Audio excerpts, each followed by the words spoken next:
just another storybook. While to others it has a deeper meaning because it is something that helps them transition and navigate through the difficulties that they find in life. Today we will look at three main things. First, we're going to look at the history that the Bible was written in, the language of the history, the Old and the New Testament, what language was it originally written in. Second, we're going to travel throughout the history of the beginning to the end of the Bible. Third, we're going to look at the different translations and why we have the translations, what they were written for. Now, the Bible was first originally a handwritten note. The Old Testament was written in Aramaic and Hebrew. The New Testament was written in Greek. So here we have this handwritten note. And according to scholars, in 1456 is when we first have the printed Bible in Latin. So the Bible was translated into the Latin language and was the first original form of a book format being printed in 1456. The Bible dates back as far as the beginning of creation of Adam and Eve to the flood of Noah and on to the birth, the death, and the resurrection of Jesus. It walks us through the history of the early church. Now, these 66 books are a collection of first-hand accounts of what happened throughout history. Archaeology has proven on so many occasions that these stories that we read in the Bible are an accurate interpretation of what actually happened. The Bible is translated into many different languages today. Now, we're going to look at a couple of different translations. Now, one of the first, most popular translations that we have in our English language is the KJV, otherwise known as the King James Version. Now, a little bit of history about that. King James I, King of England, decided that the people needed a Bible that was accurate. At that time, they had the Geneva Bible, but the people didn't really have a Bible that he felt was an accurate translation from the original Hebrew, Aramaic, and Greek language into the English language. So he stood on top and had people working under him, and it took 7 years for them to come up with the first printed edition of the 1611 Bible that was also better known as the Authorized Translation. King James Bible, KJV, was not the original name for it. It was the Holy Bible, otherwise known as the Authorized Translation. Now, the difference between some of the translations today, I'm going to read a verse, and we're going to first read it in the King James Version. Now, we're going to read John 3:16 in the King James Version.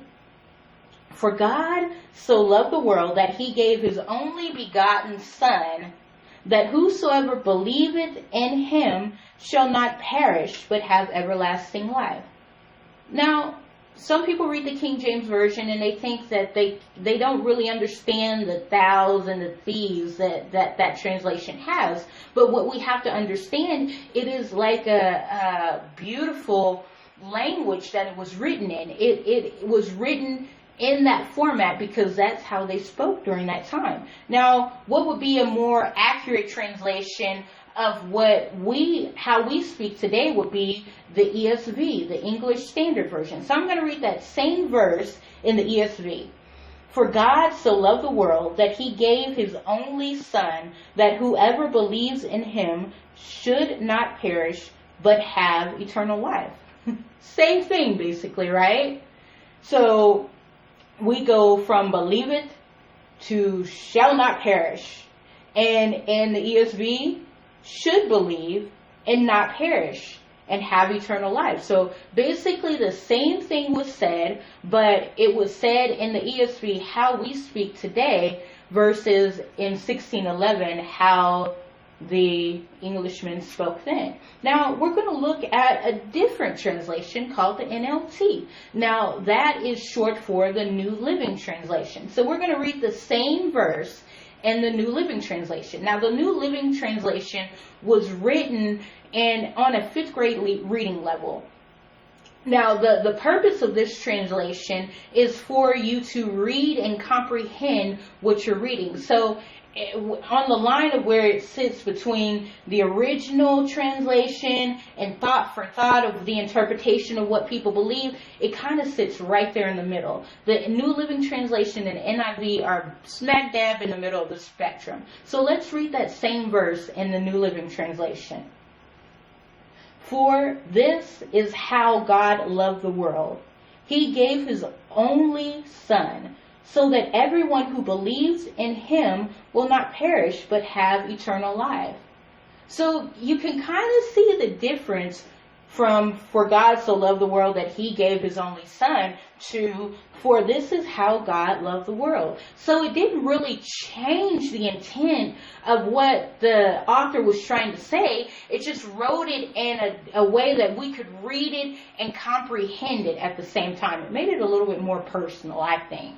Now, we're going to look at one more translation called the Amplified Bible. Now, the Amplified is kind of closer to the word for word on the spectrum. We have the NLT and NIV that's sitting in the middle of the thought for thought and the word for word. Now, the Amplified Bible is moved over just a little bit closer to where the King James and then the ESV would sit for the thought for thought.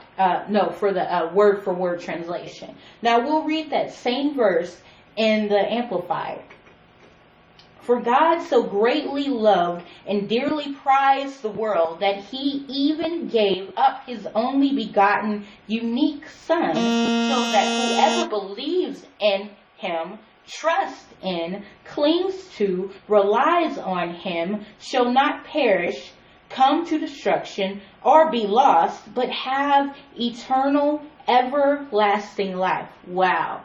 So basically the point of the Amplified version is to not only get you the accurate word for word translation, but it breaks down exactly the intent of what the author is trying to say when the author is trying to say it. I love reading the Bible. I thought, this was a huge undertaking. How do you talk about the different translations of the Bible? How do you talk about the history of the Bible? But to me, it's something that brings meaning to my life. And I found myself, these 4 translations I chose because I find myself in all of these translations at some point.